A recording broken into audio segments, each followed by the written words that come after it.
Time allotment ఏ విధంగా ఉండాలి? ఈ టైం అలాట్మెంట్ తీసుకుంటే ఒక రేంజ్లో మార్క్స్ వచ్చే వాళ్ళకి ఒక రకంగా సజెస్ట్ చేయాలి, ఇంకో రేంజ్లో మార్క్స్ వచ్చే వాళ్ళకి డిఫరెంట్గా ఉంటుంది. ఫర్ ఎగ్జాంపుల్, నేను ఒక అరౌండ్ 600 మార్క్స్ వచ్చేటువంటి స్టూడెంట్కి టైం మేనేజ్మెంట్ ఏ విధంగా ఉండాలో చెప్తున్నా.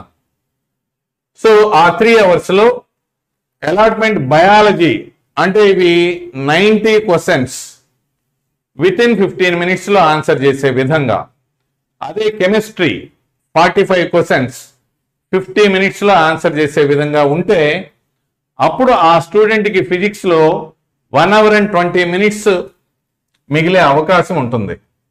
మరి biology 90 questions 50 minutes, chemistry 45 questions 50 minutes అంటున్నారని అనుకోవచ్చు. బయాలజీ 25 to 30 మినిట్స్లో కూడా ఆన్సర్ చేసేటువంటి స్టూడెంట్స్ చాలా మంది ఉన్నారు. అది ఎలా వస్తుంది?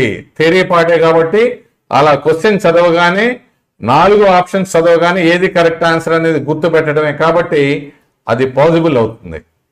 కెమిస్ట్రీ దగ్గరకు వచ్చేసరికి అటువంటి థియరీ క్వశ్చన్సే కాకుండా కొంచెం లాజిక్తో చేయాల్సినటువంటి ఆర్గానిక్ కెమిస్ట్రీలో రియాక్షన్స్ కానీ రియాక్షన్ మెకానిజం మీద కానీ ఆ క్వశ్చన్స్, లేదా కొన్ని ప్రాబ్లమ్స్ కూడా ఉండే అవకాశం ఉంటుంది కాబట్టి అక్కడ 45 క్వశ్చన్స్కి 50 మినిట్స్ టైం అలాట్ చేసుకున్న ఫిజిక్స్ దగ్గరకు వచ్చేసరికి 1 hour and 20 minutes.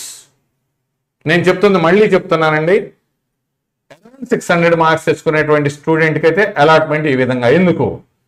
ఇది బ్రహ్మాండంగా చేయగలిగినటువంటి రేంజ్లో ఉండే స్టూడెంట్ ఫిజిక్స్ కూడా మ్యాక్సిమం స్కోర్ చేయగలిగేటువంటి తెచ్చుకోవాలి అనేటువంటి పద్ధతిలో ఉంటే వాళ్ళకి ఈ టైం అనేది అవసరం. ఎందుకు? అక్కడ 45 క్వశ్చన్స్లో 10 to 15 క్వశ్చన్స్ థియరిటికల్ క్వశ్చన్స్ ఇచ్చినా అవి 10 to 15 మినిట్స్లో ఆన్సర్ చేసినా రిమైనింగ్ అన్నీ కూడా ప్రాబ్లమ్సే కాబట్టి ఏ డేటా ఇచ్చారు, ఏం కనుక్కోమంటున్నారు, ఫార్ములా వేయాలి, వాల్యూ సబ్స్టిట్యూట్ చేసి అది ఎడిషను, సబ్ట్రాక్షను, మల్టిప్లికేషను, డివిజను, ఆ సింప్లిఫికేషన్ అంతా కూడా చేయడానికి కొంత టైం తీసుకుంటుంది. కాబట్టి అంతేకాకుండా ఆ డేటా, ఆ ప్రాబ్లం సాల్వ్ చేయడానికి కావాల్సిన డేటా ఇవ్వాలి అంటే క్వశ్చన్ లెంత్ కూడా ఎక్కువ ఉంటుంది కాబట్టి ఈ టైం అవసరం. సో అటువంటి స్టూడెంట్స్ ఈ టైం కనుక మేనేజ్ చేసుకుంటే, ఈ విధంగా చేస్తే ఆ 600 కానీ 700 కానీ 720 కానీ ఆ రేంజ్లో స్టూడెంట్స్కి అయితే ఈ విధంగా ఉండాలి. అదే సపోజ్ అరౌండ్ 500 మార్క్స్ తెచ్చుకునేటువంటి స్టూడెంట్స్కి అయితే వాళ్ళకి ఇక్కడ 1 hour తీసుకోవచ్చు, ఇక్కడ 1 hour. ఫిజిక్స్లో వాళ్ళు 45 క్వశ్చన్స్ చేయలేనటువంటి పరిస్థితి ఉంటుంది కాబట్టి ఆ కేసులో ఇక్కడ 1 hour. అలా కాకుండా బయాలజీ, కెమిస్ట్రీ థియరిటికల్ పార్ట్ బాగా చేయగలిగేటువంటి స్టూడెంట్స్ అయితే, సో ఫిజిక్స్కి వచ్చేసరికి కొంతమందికి 45 మినిట్స్ 50 మినిట్సే మిగిలే వాళ్ళు ఉంటారు.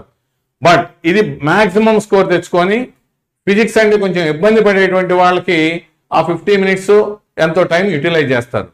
బట్ ఖచ్చితంగా 1 hourకి తక్కువ లేకుండా ఫిజిక్స్కి ఉండే విధంగా మిగతా 3 సబ్జెక్టులో స్కోర్స్ మ్యాక్సిమైజ్ చేసుకునే విధంగా ప్లాన్ చేసుకుంటే ఆ స్టూడెంట్ సక్సెస్ రేట్ నీట్ ఎగ్జామ్లో చాలా అద్భుతంగా ఉంటుంది.